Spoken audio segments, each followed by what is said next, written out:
नमस- नमस्कार साथियों, स्वागत है आपका एक बार फिर से आपके अपने यूट्यूब चैनल पर।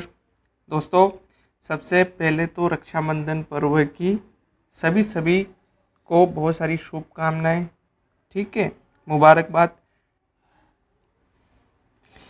इसके अलावा अब शाम हो चुकी है, क्योंकि मुहूर्त सुबह तक का था।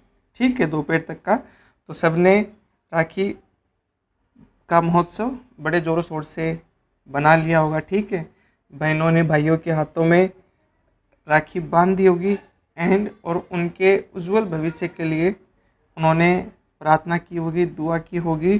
ठीक है, ईश्वर से। एंड भाइयों ने भी बहनों का रक्षा करना, उनका मान सम्मान बनाए रखने की प्रतिज्ञा ली होगी। ठीक है, तो चूंकि रक्षाबंधन का पर्व हो गया, तो अब हम अपनी स्टडी पर फोकस करते हैं, आते हैं। इस सेशन में हम जो राजस्थान करंट अफेयर्स के क्वेश्चन है 9 अगस्त 2025 के, उसको कवर करेंगे। पूरे सेशन की क्विज़ आपको टेलीग्राम क्विज़ पे मिल जाएगी, आप वहाँ जाकर अटेंड कर सकते हैं। चैनल का लिंक मैं आपको कमेंट बॉक्स में एंड वीडियो के डिस्क्रिप्शन में प्रोवाइड करा दूंगा, आप ज्वाइन करके टेलीग्राम क्विज़ को ज्वाइन कर सकते हैं। इसके साथ ही जो हमारे करंट अफेयर्स का जो सेगमेंट है, ये क्वेश्चन है, ये RS से लेके 4th ग्रेड तक, मतलब Rajasthan Patrika, Dainik Bhaskar, Dainik Navjyoti, first India news, सूजस, जितने भी सोर्स है, PIB, ठीक है, गवर्नमेंट की ऑफिशियल वेबसाइट्स, उनकी सघन मॉनिटरिंग के बाद जो जो क्वेश्चंस एग्ज़ाम रिलेवेंट होते हैं, जो न्यूज़ जो आ सकता है, उसको हम सम्मिलित करते हैं। ठीक है, तो हर एक बंदे के लिए ये फ़ायदेमंद है, हर एक स्टूडेंट बच्चे के लिए ये फ़ायदेमंद है। आज हम जोधपुर पाली मारवाड़ निवेश क्षेत्र, जो ट्विन सिटी है जोधपुर पाली, इसको विकसित किया जा रहा है, इसके बारे में विस्तार से पढ़ेंगे। प्रधानमंत्री किसान सम्मान निधि योजना में महिला किसानों की राजस्थान में क्या पोजीशन है पूरे देश में, इसके बारे में पढ़ेंगे। एंड जयपुर में एंटोमोलॉजिकल यूनिट स्थापित की गई है, इसका क्या उद्देश्य है, इसके बारे में विस्तार से जानेंगे। जो पढ़ने का तरीका है वो आपको बता देता हूँ। पहला ये क्वेश्चन स्लाइड होती है, ये एक्सप्लेनेशन एंड ये रिवीजन स्लाइड। जो पीछे के दिनों में हमने पिछले 10, 15, 20 दिनों में जो पढ़ रखा है, उसको हम जो रेलेवेंट पोर्शन होता है, ठीक है, किसी कैटेगरी से, तो उसको लेके आते हैं ताकि आपका रिवीजन भी होता रहे। तो सर्वप्रथम पढ़ते हैं, प्रधानमंत्री किसान सम्मान निधि योजना की 19वीं किस्त तक महिला किसानों को लाभ पहुंचाने में राजस्थान देश में किस स्थान पर है। सबसे पहले तो हाल ही में 20वीं किस्त जारी की गई, ये एक बात। दूसरी बात, ये जो राज्य स्तरीय कार्यक्रम हुआ इस 20वीं किस्त का, वो कहाँ हुआ, वो हुआ बांसवाड़ा में। ठीक है, ये दो चीज़ें। अब ये 19वीं किस्त तक का डेटा है, तो इसमें राजस्थान का पूरे देश में दूसरा स्थान है महिला किसानों को लाभ पहुंचाने में। ठीक है, पहले स्थान पर कौन है, तो पहले स्थान पर यूपी है। ओके दोस्तों, तो राजस्थान में अब तक 24,18,000 महिला किसानों को लाभ मिला है, जो देश में दूसरा स्थान है।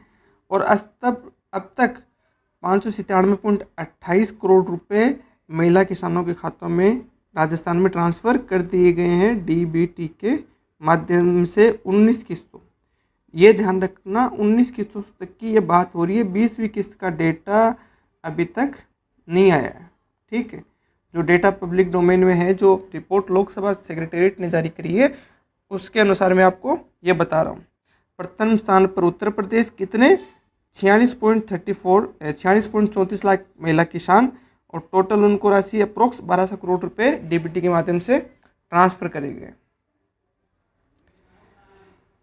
कल मैंने आपको पढ़ाया था कि स्वास्थ्य विभाग ने हब एवं स्पोक मॉडल प्रदेश में निःशुल्क जांच सेवाओं के लिए लागू करा है। इसके लिए MOU किया गया है। ठीक है, कृष्णा डायग्नोस्टिक्स एंड चिकित्सा एंड नेशनल हेल्थ मिशन, इनके बीच में, ताकि घर बैठे आपको रिपोर्ट मिल सके और तुरंत मिल सके। हब एवं स्पोक मॉडल के तहत इसको सुनिश्चित किया जा रहा है। एंड ईश्वरदा दास पेयजल परियोजना का लाल चौसा में मुख्यमंत्री जी के द्वारा शिलान्यास किया गया। इसका 2027 तक इस पूरी योजना का पूर्ण होने की संभावना है। इंदिरा गांधी प्रियदर्शनी योजना का नाम बदलकर पद्माक्षी योजना कर दिया गया है। इसमें इस स्कीम के तहत, इस योजना के तहत पहले स्कूटी मिलती थी तो उसको बंद कर दिया गया है। 8वीं 10वीं और 12वीं की छात्राओं को क्रमशः 25, 50 और 75,000 रुपये मिलेंगे। ठीक है, पहले ज़्यादा मिलते थे, अब इसको कम किया गया है। अमृत भारत स्टेशन योजना के तहत देश भर के 1337 स्टेशनों को पुनर्विकसित किया जा रहा है और राजस्थान में ऐसे कितने स्टेशन हैं? 85 स्टेशन है जिनको अमृत भारत स्टेशन योजना के तहत पुनर्विकसित किया जा रहा है। दूसरा क्वेश्चन दोस्तों, राजस्थान के स्वास्थ्य विभाग द्वारा डेंगू, मलेरिया और चिकनगुनिया की रोकथाम के लिए हाल ही में शुरू किए गए विशेष प्लान के तहत किस शहर में एंटोमोलॉजिकल यूनिट स्थापित की गई है? अब जो ये बीमारियां हैं ये मच्छर जनित है।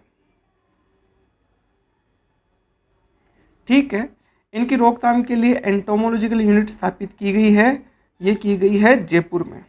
ओके, अब इससे क्या होगा? एंटोमोलॉजी यूनिट ये क्या काम करेगी, इसके बारे में हम पढ़ते हैं। ये है कि मच्छर जनित रोगों की रोकथाम हेतु लक्षित फॉगिंग करना इसका उद्देश्य है। अब लक्षित फॉगिंग क्या है इसके बारे में पढ़ते हैं। देखो इसमें होगा क्या कि जैसे पूरा जयपुर है, जयपुर में जो डिफरेंट जगह है वहाँ से लार्वा एकत्रित किया जाएगा, जो पानी भरा हुआ उससे लार्वा। ठीक है, उस लार्वा से लैब में मच्छर तैयार किया जाएगा।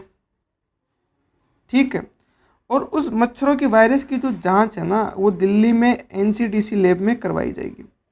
अब जो मच्छर होंगे ना जिनसे डेंगू, मलेरिया और चिकनगुनिया का खतरा होगा, ठीक है, तो इस लार्वे की उपस्थिति से पता लग जाएगा कि इस वायरस का मच्छर इस इलाके में एक्टिव है, तो वहाँ पर लक्षित फॉगिंग योजना करवाई जाएगी, यानी फॉगिंग करवाया जाएगा।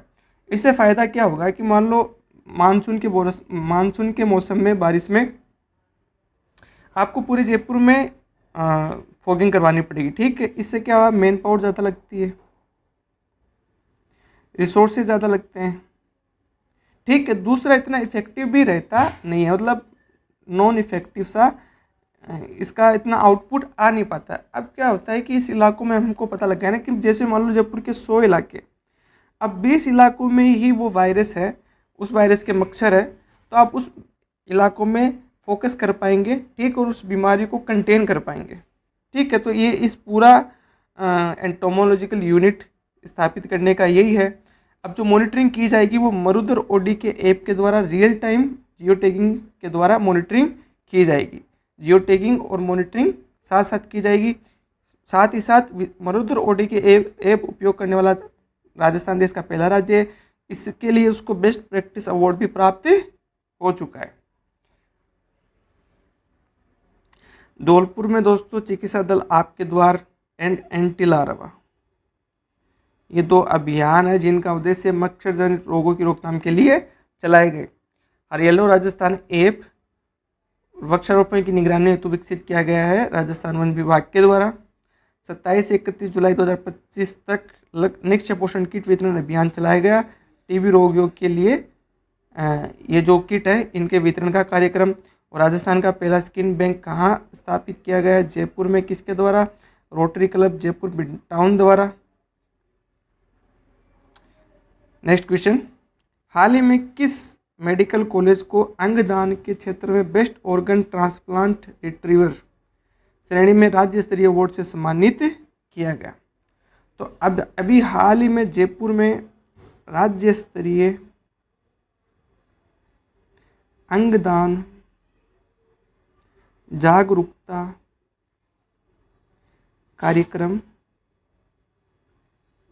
कार्यक्रम हुआ था, जिसके अंतर्गत जो कॉलेजेस, जो हॉस्पिटल अच्छा कर रहे हैं उनको उन कैटेगरी में सम्मानित किया गया। तो बेस्ट ऑर्गन रिट्रीवर ट्रांसप्लांट श्रेणी में झालावाड़ मेडिकल कॉलेज को सम्मानित किया गया। और अन्य पुरस्कार, अन्य कैटेगरी जो इमर्जिंग ट्रांसप्लांट अवार्ड है वो कोटा मेडिकल कॉलेज को दिया गया। ठीक है दोस्तों, तो यह SMS मेडिकल कॉलेज जयपुर में ये कार्यक्रम हुआ था, ठीक है। एंड सवाई मानसिंह चिकित्सा शिक्षा विभाग राजस्थान व state organ and tissue transplant organisation ने ये कार्यक्रम आयोजित किया था। तो 7 अगस्त को उदयपुर में राज्य स्तरीय संस्कृत विद्वत जन सम्मान समारोह आयोजित हुआ था। मुख्य अतिथि कौन थे? प्रोफेसर वासुदेव देवनानी जी, जो हमारी राजस्थान विधानसभा के स्पीकर है, जिसमें श्री कैलाश चंद्र मुंदड़ा को संस्कृत साधना शिखर सम्मान से नवाजा गया और इनको 1 लाख रुपए पुरस्कार स्वरूप प्रदान किए गए। जैसलमेर के लोक कलाकार कुटले खान को EEMA का स्टार मेंबर बनाया गया है। ये दूसरे हैं, पहले कौन है? पहले हैं मामे खान, तो इनको EEMA का स्टार मेंबर बनाया गया है। तो गांधीनगर में TTF के दौरान डिज़ाइन एवं सजावट के लिए उत्कृष्ट पुरस्कार राजस्थान को मिला है। एंड नई दिल्ली में 15वें भारतीय अंगदान दिवस पर राजस्थान को ऑर्गन डोनेशन प्रमोशन व इमर्जिंग स्टेट के लिए राष्ट्रीय पुरस्कार मिले हैं। और ये आज का हमारा लास्ट क्वेश्चन दोस्तों, national industrial corridor development programme के तहत जोधपुर पाली मारवाड़ निवेश क्षेत्र जोधपुर पाली मारवाड़ इन्वेस्टमेंट एरिया किस प्रमुख योजना का हिस्सा है? तो ये है दिल्ली मुंबई इंडस्ट्रियल कॉरिडोर का हिस्सा। जो जोधपुर पाली मारवाड़ इन्वेस्टमेंट एरिया है, इसको ट्विन सिटी के रूप में विकसित किया जा रहा है। ये दिल्ली मुंबई इंडस्ट्रियल कॉरिडोर के मेगा प्रोजेक्ट का भाग है, ठीक है। तो जोधपुर के कांकणी और पाली के रोड क्षेत्र 154 वर्ग किलोमीटर का ये एरिया है, इसको विकसित किया जा रहा है। इससे पश्चिमी राजस्थान में नया इंडस्ट्री हब और पचपदरा रिफाइनरी से जुड़ी इंडस्ट्रीज को भी लाभ मिलेगा, ठीक है। तो दोस्तों, इसके जो टेलीग्राम क्विज है आप ज़रूर अटेम्प्ट करिएगा एंड कमेंट में ज़रूर बताइएगा कि हम और इसमें क्या इम्प्रूवमेंट करें। हमारे साथ बने रहिए, ठीक है, पढ़ते रहिए एंड अपनी तैयारी को बेहतर बनाइए। मिलते हैं कल। संडे की जो रिवीजन क्लास है वो आपके लिए मैं लेके आऊँगा। तब तक के लिए बाय बाय, टेक केयर, अपना ध्यान रखें।